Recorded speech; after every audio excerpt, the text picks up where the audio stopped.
49ers took a big bite out of the Big Apple. They take this one 34-24. They're 6-3, and they take the right road on that fork called Week 9 against the New York Giants. This is 49ers Postgame Live, brought to you by Toyota. Matt Miyoko, Rod Brooks, Carlos Ramirez. 34 points, that's a season high for the offense. Most points since Week 17 last season when they dropped 40-34 against the Lions. The offense did their job, Matt, today. Yeah, no doubt about it. And they set the tone early. You know, the first drive, I talked to Kyle Shanahan last week about the openers, the first 24 plays, 12 pass plays, 12 running plays. And those first two drives, you really saw that they had a script together. They went for it. They knew what they wanted to do offensively from a running game standpoint, from a passing game standpoint. They kind of mixed it up early, and then they settled in and just pounded them. I love how they set them up with the short pass game early. Then that opened things up because the Giants clearly were going to do what they could, which wasn't enough at the end.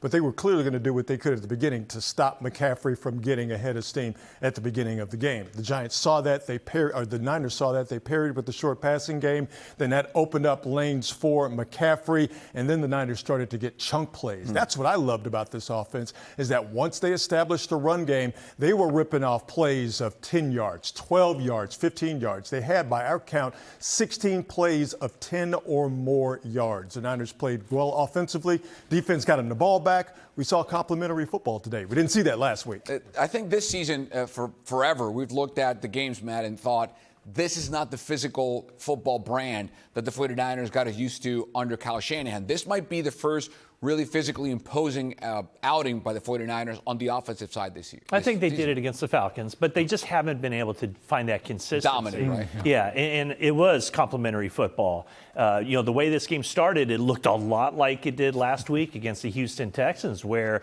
in this game, the Giants just took the ball down the field without any resistance and scored a touchdown. The difference was the 49ers responded offensively, and then Robert Saleh found the right buttons to push. Right. That defense played very well into the second half. Now we push the right button. We go out to MetLife in New York with our 49ers reporter live on the postgame wrap-up. That's Jennifer Lee Chan. Jen, welcome to the show.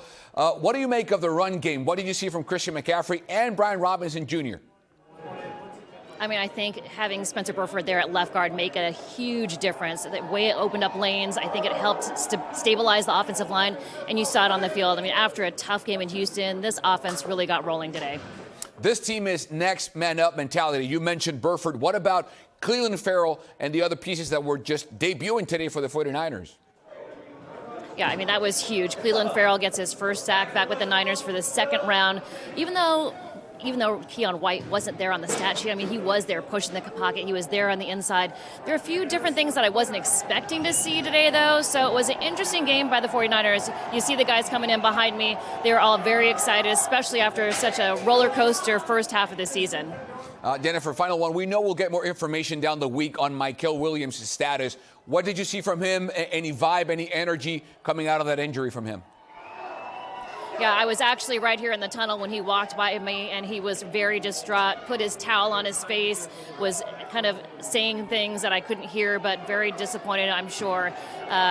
This defensive line has been decimated by injuries. Obviously, Keon White added to the mix and Clelin Ferrell, like you said, but they might need another body coming up here on the trade deadline because they have lost so many players. They were lucky to get Jordan Elliott back and Samuel Kawanu back on the field today after being nearly looking like they were going to be out again, but this defensive line is decimated. They're going to need some extra help. That's Jennifer Lee Chan. Great job, as always, live from New York. Jen, thank you so much. We'll see you on the week on 49ers Now and also 49ers Talk, the podcast.